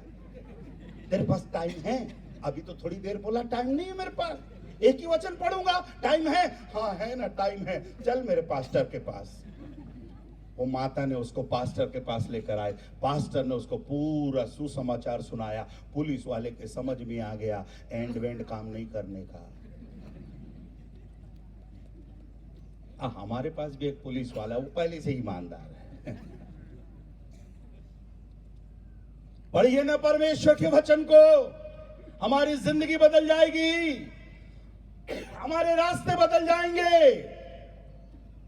दो बातों को हमने देखा, परमेश्वर की बात को सुनना न्याय है, गुस्से पर विजय पाना भी क्या है? न्याय है। धन्य है वे लोग जो अपने गुस्से पर क्या कर लेते हैं? कंट्रोल कर लेते हैं। मेरे प्यारों, जल्दी से तीसरी बात को हम देखेंगे। मरकुस रचित सुसमाचार, मरकुस रचित सुसमाचार उसका 6वां अध्याय, गॉस्पेल ऑफ मार्क चैप्टर 6, 6वां अध्याय उसके 17 और 18 पद को पढ़िएगा। क्योंकि हेरोदेस ने आप अपने भाई फिलिप्पुस की पत्नी हेरोदियास के कारण जिससे उसने विवाह कर लिया था, लोगों को भेजकर यूहन्ना को पकड़वाकर बंदी गृह में डाल दिया था। क्योंकि यूहन्ना ने, अब ध्यान से सुनना, क्योंकि यूहन्ना ने हेरोदेस से कहा था कि अपने भाई की पत्नी को रखना तुझे उचित नहीं है। यूहन्ना प्रभु का दास बड़े ही निडरता के साथ हेरोदेस से बोल रहा है, हेरोदेस, तूने अपने भाई को मरवाकर उसकी पत्नी को तूने जो ब्याह करके लाया है, और तूने उस पत्नी को जो घर पर रखा है, तेरे लिए ये उचित नहीं है, ये जस्टिस नहीं है, ये न्याय नहीं है, ये अन्याय का काम है। इतनी बात कहने के लिए कितना हिम्मत प्रभु के दास को होना चाहिए। ये गलत है हेरोदेस, ये गलत है। तूने अपने भाई फिलिप्पुस को मरवा डाला।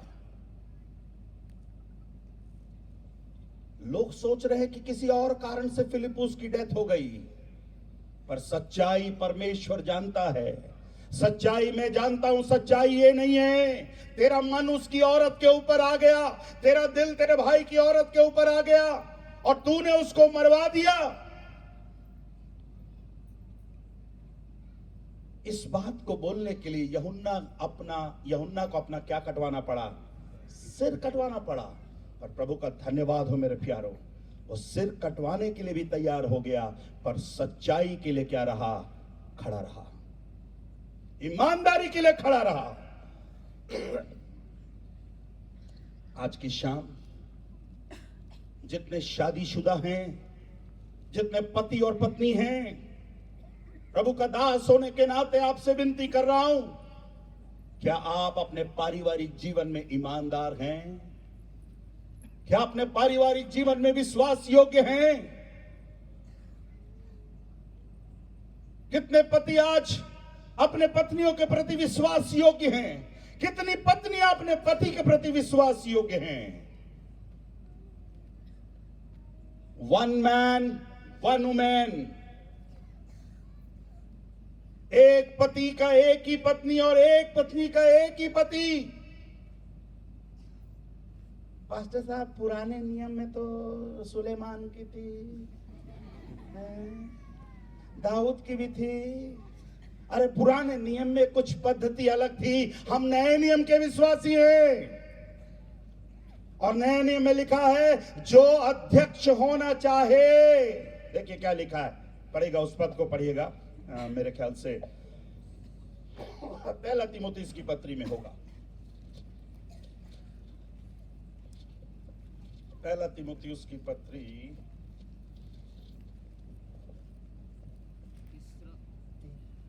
3 अध्याय, हाँ 3 का 2। सो चाहिए, हाँ करना भैया, सो चाहिए हाँ कि अध्यक्ष निर्दोष, हाँ नहीं दूसरा पद पढ़े, 3 का 2। 3 का 2, हाँ कि अध्यक्ष निर्दोष, हाँ और एक ही पत्नी का पति। कुछ मिसिंग है क्या वहां पर? तो दूसरा ट्रांसलेशन देखिए क्या लिखा है। हाँ ये वाली बात आपके में नहीं है, पढ़िए। हाँ यह आवश्यक है कि क्या आवश्यक है? अध्यक्ष निर्दोष। अरे रुकिए पास्टर साहब जी। ये आवश्यक है ये जरूरी है, ये आवश्यक है। अब पढ़िए पास्टर साहब, कि अध्यक्ष निर्दोष यह आवश्यक है कि अध्यक्ष निर्दोष और एक ही पत्नी का पति हो। बताइए कितना? अरे जोर से बोलिए, थोड़ा दो पैर वाले प्राणी बोले कितना? थोड़ा बहने भी बोले कितना? एक। घर वाला भी वही, बाहर वाला भी वही।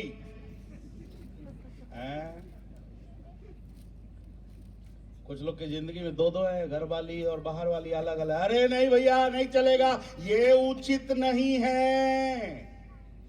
और जो परमेश्वर की सेवा करने वाले हैं, जो परमेश्वर की सेवा कर रहे हैं, ध्यान से सुनिएगा, प्रभु का वचन कहता है यह आवश्यक है, अध्यक्ष निर्दोष और एक ही पत्नी का पति।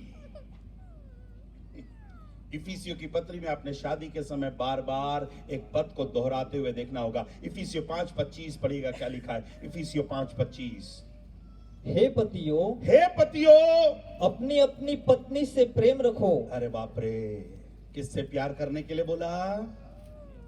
हे पतियों, हे जमींदारों, हे चेयरमैनों, किससे प्यार करने के लिए बोला? अपनी, सब बोलिए अपनी अपनी। थोड़ा जोर से बोलिए, इधर आवाज नहीं आई, थोड़ा बोलिए। अब गड़बड़ होगा तो नहीं बोल पाएगा, दाल में अगर कुछ काला होगा तो नहीं बोल पाएगा। अगर दाल में काला नहीं है तो सब बोलिए अपनी अपनी। हाँ थोड़ा अभी लाइन में आए। अभी क्या है, 2 साल से ऑनलाइन में है ना अपन लोग सब, ये ऑनलाइन के चक्कर में कुछ लोग लाइन भूल गए। ये जब से ऑनलाइन में आया, कई विश्वासी लाइन में नहीं है। ऑनलाइन में होंगे आप, पर लाइन में नहीं होंगे। लाइन में वही है जिसकी एक पत्नी और एक पति। यूहन्ना कह रहा है, हेरोदेस ये उचित नहीं है, तू जो कर रहा है ठीक नहीं कर रहा। आज की रात अगर यदि आपके वैवाहिक जीवन में कुछ गड़बड़ी है, आज इस सभा को छोड़ने से पहले मन फिरा कर जाना मेरे भाई, मन फिरा कर जाना मेरी बहन। गलत संबंधों के कारण, गलत रिश्तों के कारण कितने परिवार टूट रहे हैं, कितने बच्चे बेघर हो रहे हैं।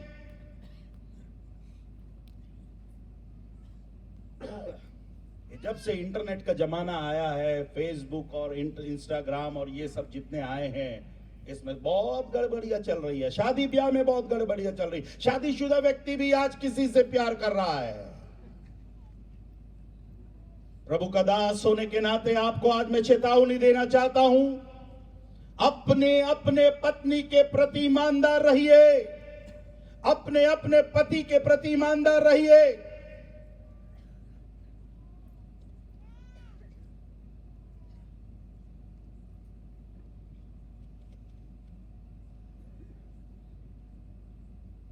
कुछ सेवक है गुजरात में घूम रहे हैं, मुझे नाम लेने की जरूरत नहीं, पारिवारिक जीवन ठीक नहीं है, बड़े बड़े प्रचार कर रहे हैं, पारिवारिक जीवन ठीक नहीं है, पत्नी छोड़कर चली गई, तलाक हो गया। ऐसे लोग गुजरात में आ रहे हैं, महाराष्ट्र में आ रहे हैं सेवा करने के लिए। खबरदार, सावधान।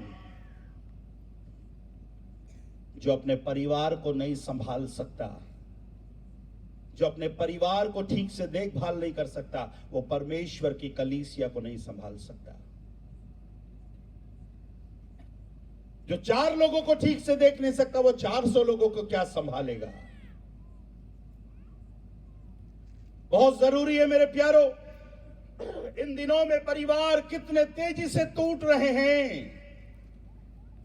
अदन की वाटिका में भी शैतान ने आदम और हव्वा को तोड़ना ही चाहा, और उसकी वो शुरुआत अदन की वाटिका से लेकर आज तक वो यही काम कर रहा है, परिवारों को वो तोड़ रहा है, जिसके लिए बहुत जरूरी है पति और पत्नी में एक यूनिटी और एक एकता होने बहुत जरूरी है, क्योंकि परमेश्वर चाहता है ईमानदारी के साथ आप अपना जीवन बिताएं, परमेश्वर के नियम के अनुसार हम जीवन बिताएं। प्रभु ने क्या कहा, विवाह सब में आदर की क्या है बात समझी जाए। जवान लड़कों को, जवान लड़कियों को मैं संदेश के माध्यम से कहना चाहता हूं, भागकर, छिपकर, दौड़कर शादी मत करिए। आप समझदार बच्चे हैं, कितनी घटनाओं का आप देख रहे हैं। बीते दिनों में एक बहुत ही भयानक घटना घटी। एक प्यार करने वाला लड़का बंबई से लड़की को लेकर दिल्ली चला गया, और उसने उसके वहां पर टुकड़े टुकड़े करके एक एक दिन एक एक टुकड़ा फेंक करके आता था। बड़ा सा फ्रिज खरीदा, सारे उसके टुकड़े करके, प्यार करने वाली लड़के के टुकड़े करके उसने फ्रिज में भर दिया, और किसी को मालूम ना चले रोज एक एक टुकड़ा फेंक करके आता था। सावधान, खबरदार, सावधान रहिए, किसी के भी मीठी मीठी बातों में मत आइए, किसी के प्यार भरी बातों में मत आइए। कितने लोग अपने विश्वासी जीवन को खराब कर ले रहे हैं, अपने संबंधों को खराब करके। प्रभु आज अपने वचन से हमें बता रहा है, जिस बात को यूहन्ना ने हेरोदेस से कहा, हेरोदेस ये ठीक नहीं है, और इस बात को बोलने के लिए, हेरोदेस के बोलने के लिए उसे अपना गला भी कटवाना पड़ा, और अपना गला कटवाने के लिए भी तैयार हो गया। पर उसने कहा, जो उचित है मैं उसको बताऊंगा, जो न्याय संगत है मैं उसको बताऊंगा। हे मनुष्य, परमेश्वर तुझसे क्या चाहता है, तुझसे क्या चाहता है? यही ना कि तू न्याय से काम करे। परमेश्वर आज की रात्रि में, कल और मुझसे आज सबसे बातें कर रहा है, न्याय से मैं और आप क्या करने पाए, काम करने पाए, कृपा से हम प्रीति रखने पाए, परमेश्वर के साथ नम्रता के हम साथ क्या होने पाए, चलने पाए। मेरे प्यारो, एक और आयत पढ़ाकर मैं समाप्त करूंगा। पहला कुरिन्थियों की पत्री उसका 6वां अध्याय। पहला कुरिन्थियों की पत्री, बुक ऑफ फर्स्ट कोरिंथियंस, पहला कुरिन्थियों की पत्री उसका 6वां अध्याय। इस अध्याय में करीब 5 से 6 बार एक शब्द आया है, क्या तुम नहीं जानते, क्या तुम नहीं जानते, क्या तुम नहीं जानते। और इन 5-6 बारों में एक क्या तुम नहीं जानते को हम देखेंगे। आप पढ़िएगा, उसके 9 पद को पढ़िएगा। क्या तुम नहीं जानते क्या तुम नहीं जानते कि अन्यायी लोग, कौन से लोग, अन्यायी लोग, जोर से बोले, कौन से लोग, अन्यायी लोग, जो न्याय नहीं कर पा रहे हैं, जो न्याय करना जानते हैं, सही क्या है जानते हैं, सच्चाई क्या है जानते हैं, फिर भी जो अन्याय कर रहे हैं उनको हम अन्यायी लोग कहते हैं। पौलुस कहता है, क्या तुम नहीं जानते अन्यायी लोग, मेरे भाई, परमेश्वर के राज्य के वारिस न होंगे। परमेश्वर के राज्य के वारिस नहीं होंगे। अपने चर्च के खजांची जरूर होंगे,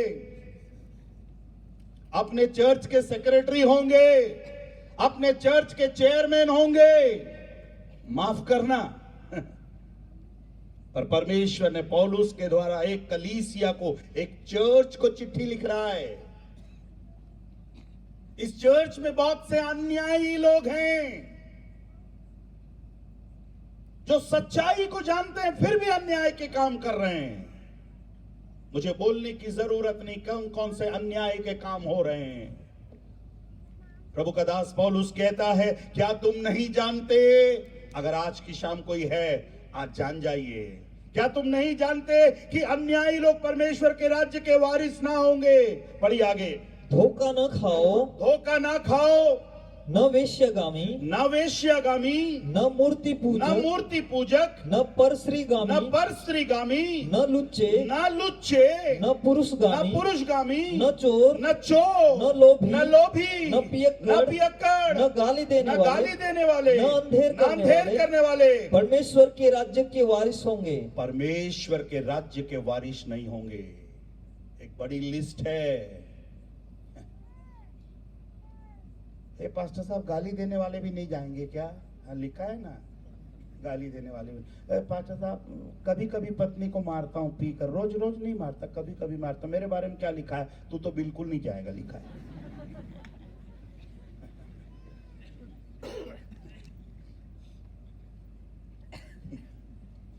बाइबल कितना साफ रीति से हमें बताती है।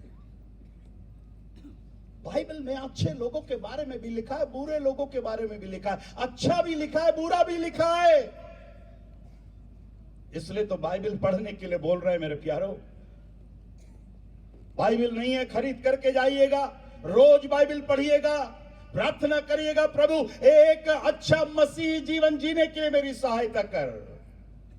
मैं अपने पारिवारिक जीवन में ईमानदार रहूं, अपने मसीही जीवन में ईमानदार रहूं।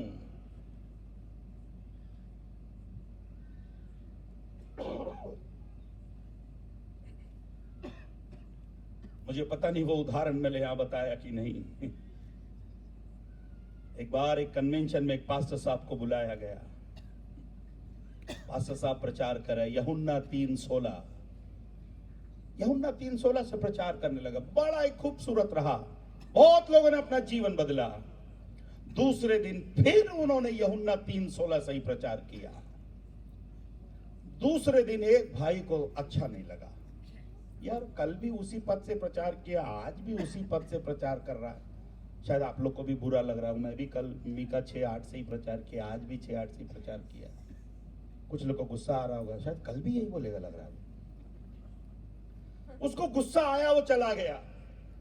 तीसरे दिन आया तो तीसरे दिन भी ये पास्टर साहब यूहन्ना 3:16 से ही प्रचार करने लगा। अब इस भाई का धीरज नहीं रहा, धैर्य टूट गया।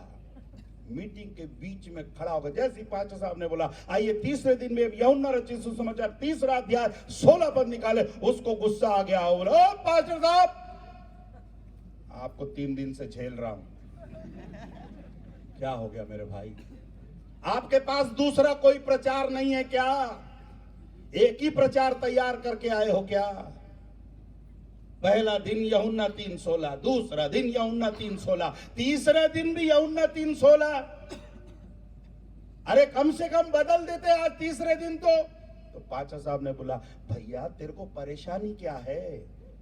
यूहन्ना 3:16 में तो मैं 3 महीने तक प्रचार कर सकता हूं, तेरे को क्या परेशानी है ये बता। बहुत परेशानी है मुझको, क्योंकि आप जिस यूहन्ना के बारे में प्रचार कर रहे वो मैं ही हूं। मैं वो यूहन्ना मैं ही हूं। हाँ तो क्या हो गया? वो यूहन्ना मैं हूं, मेरी 3 औरतें हैं और 16 बच्चे हैं। हद तेरी, तो मन फिरा। हम एक को अच्छे से संभाल नहीं पा रहे, तो 3 को संभाल रहे। किसने नाम रखा तेरा यूहन्ना?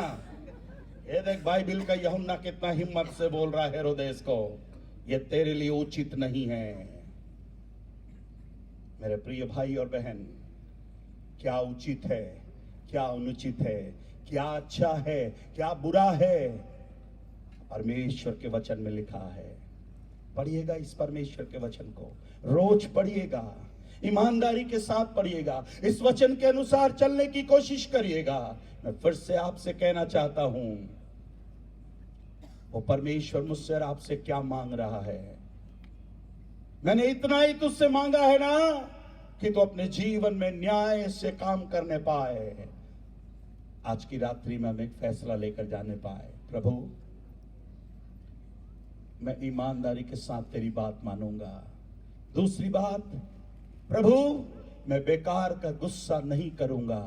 तीसरी बात, अपने पारिवारिक जीवन में परिवार के प्रति, पत्नी और बच्चों के प्रति विश्वास योग्य और ईमानदार रहूंगा। आइए अपनी आंखों को बंद करें।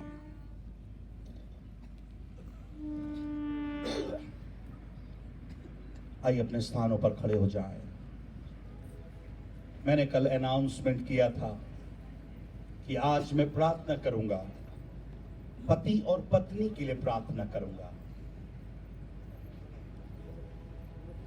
मैं जहां कहीं भी जाता हूं, हर कन्वेंशन में, हर सभाओं में, मेरे बहुत बड़ा बोझ है कि मैं पति और पत्नी के लिए प्रार्थना कर सकूं, ताकि उनका पारिवारिक जीवन मजबूत होने पाए।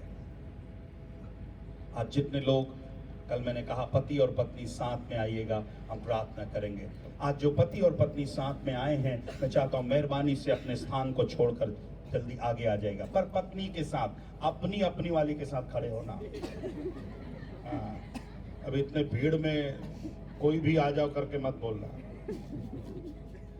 देख लीजिए भैया, बराबर जोड़ी जोड़ी से। और जितने प्रभु के दास लोग हैं, अगर आपकी पत्नी अगर आपके साथ है, प्रभु के दासों को मैं विनती करूंगा पुलपिट के ऊपर आ जाएं। जो नहीं लेकर आया वो आज खो दिया, जो आया वो धन्य है। पुलपिट पे जल्दी जल्दी आ जाइए। जितने लोग पति और पत्नी आए हैं, मैं चाहता हूं अपने अपने पति और पत्नी साथ में खड़े रहने पाए, पास में खड़े रहना। आज जितना पास आ जाओ, और पास आ जाओ, और पास आ जाओ।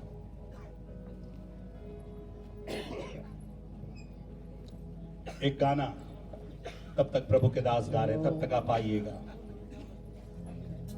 मेरा बहुत बड़ा बोझ है कि मैं हस्बैंड एंड वाइफ के लिए मैं प्रार्थना करने पाऊं। यस, जब आपकी पत्नी आ रही है, पति लोग भी, अगर आप याद है पत्नी को लाए हैं कि नहीं लाए हैं, अब याद ही नहीं होगा तो फिर मैं कुछ नहीं कर सकता। जितने पास्टर्स लोग आए हैं उनकी पत्नियों के साथ, पत्नी कहाँ है आपकी? मेरे जीवन में नया काम, मेरे जीवन में नया काम, मेरे जीवन में नया काम कर प्रभु। मेरे साथ बोलिए, मेरे जीवन में नया काम, मेरे जीवन में नया काम, मेरे जीवन में नया काम कर प्रभु। Oh yes Lord, मेरे जीवन में नया काम कर। जल्दी आ जाइए, जो पति और पत्नी आए हैं साथ में जल्दी आ जाए। मेरे जीवन में नया काम कर प्रभु। पास्टर रमन के चर्च में जितने लोग हैं, जल्दी से पास्टर रमन के चर्च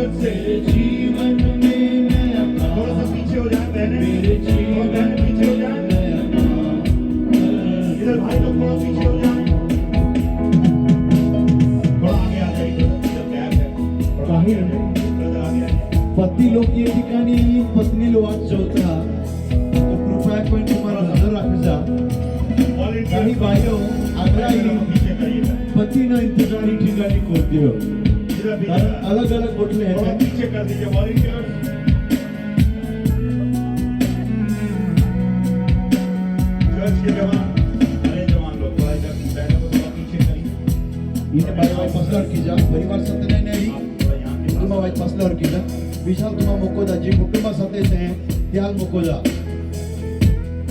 अगर आप लोग की पत्नी ना मेरे जीवन में नया काम आइए पत्नी के साथ मेरे जीवन में नया काम, मेरे जीवन में नया काम कर ओ यस लोग मिलकर गाएं मेरे जीवन में नया काम, मेरे जीवन में नया काम, बुलाइए मेरे जीवन में नया काम कर प्रभु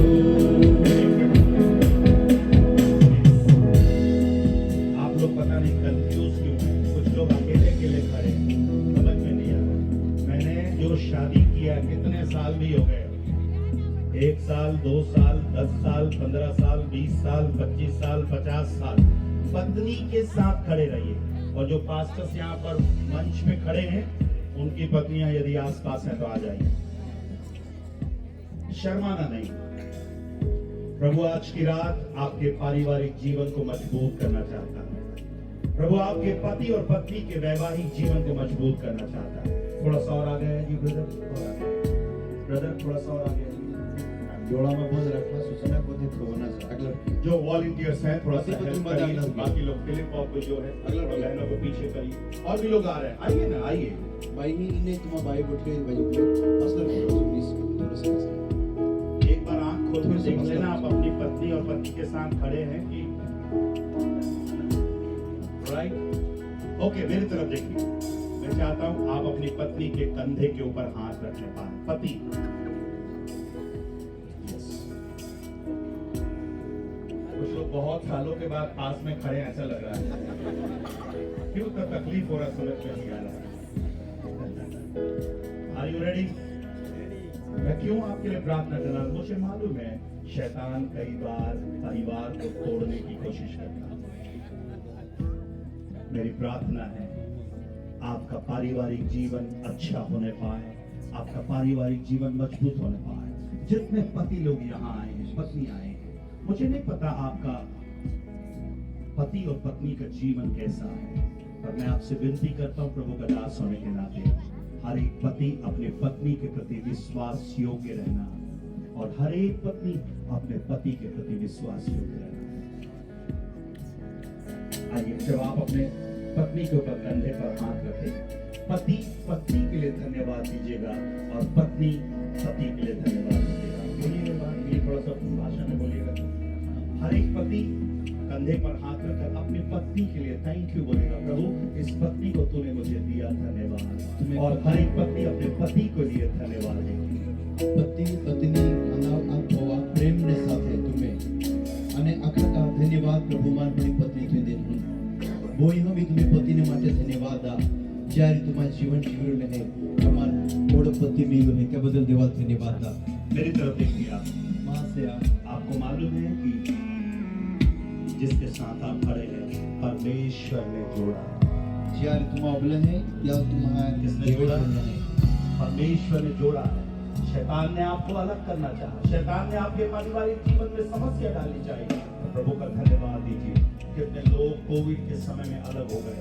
प्रभु ने आपको संभाल करके रखा आइए फिर से एक बार अपने पत्नी के लिए अपने पति के लिए आंसुओं के साथ प्रभु को धन्यवाद दीजिए बादी कलिशिया भी हे તમારો છે પ્રાર્થનાનો માહોલ लिया स्तुति आराधना में साथ है मेरे परिवार में नया काम कर प्रभु ओ यस बादी लॉर्ड बोला मेरे परिवार में नया काम कर प्रभु ओ मेरे परिवार में नया काम मेरे परिवार में नया काम मेरे परिवार में नया काम कर प्रभु दिल की गहराई से गाइए परिवार में नया काम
पत्नियों को आंसुओं के साथ में देख रहा हूं, कई पत्नियों को मैं आंसुओं के साथ देख रहा हूं।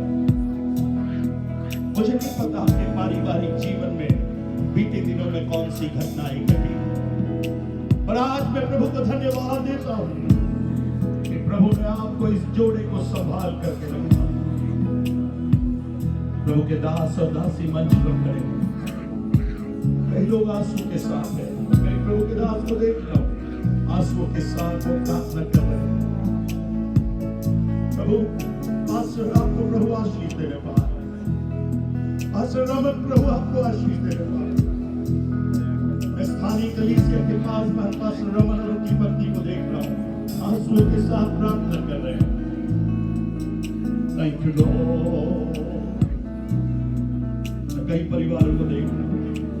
यस, धन्यवाद प्रभु को धन्यवाद दीजिएगा। प्रभु मेरे पति को संभालना, पत्नी बोलिएगा प्रभु मेरे पति को संभालना। हम दोनों एक दूसरे के प्रति विश्वास योग्य होने पाए। यदि आप विश्वास योग्य होंगे, बच्चों की इससे बड़ा तोहफा कुछ नहीं हो सकता है। Thank you Lord. और एक बार मेरे परिवार में नया काम कर प्रभु, मेरे परिवार में नया काम कर प्रभु, मेरे परिवार में नया काम, मेरे परिवार में नया काम, मेरे परिवार में नया काम कर प्रभु, मेरे परिवार में नया काम, मेरे परिवार में नया काम, मेरे परिवार में नया काम कर प्रभु।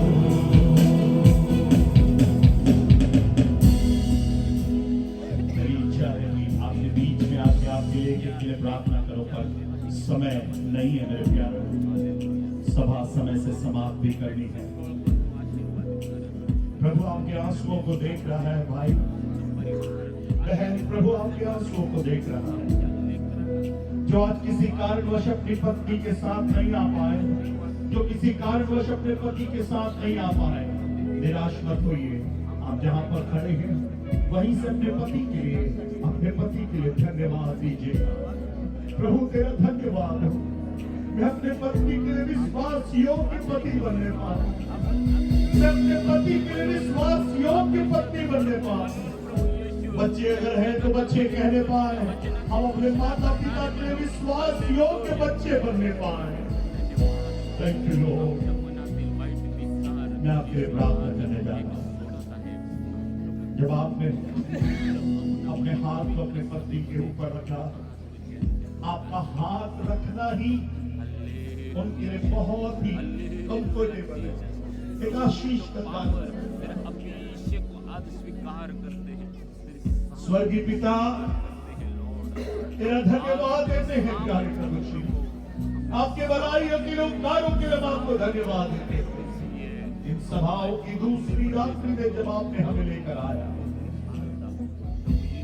प्रभु, जितने विवाहित जोड़े, वैवाहिक जीवन बिताने वाले जोड़े आज जो वेदी के ऊपर हैं और जो वेदी के पास खड़े हैं, कितने लोग आज आंसुओं के साथ में हैं।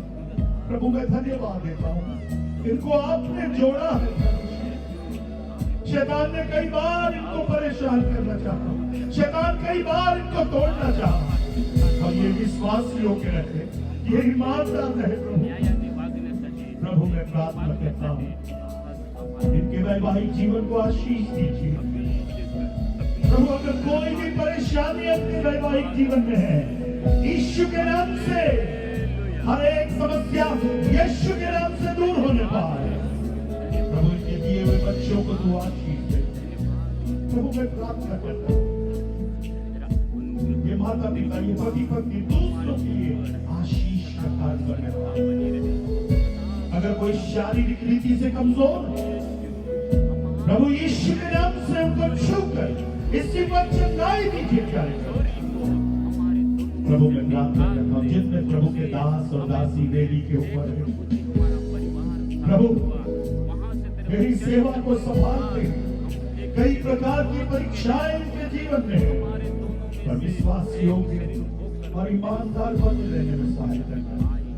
प्रभु तेरे दास पास्टर रमन के लिए, उनकी पत्नी के लिए तेरा धन्यवाद। प्रभु जो जिम्मेदारी श्रावणी में कर रहे हैं, प्रभु मैं प्रार्थना करता हूँ तेरे अनुग्रह की दृष्टि उनके ऊपर बनी रहने पाए। Thank you Lord. मैं अपने वैवाहिक जीवन के लिए भी तेरा धन्यवाद देता हूँ।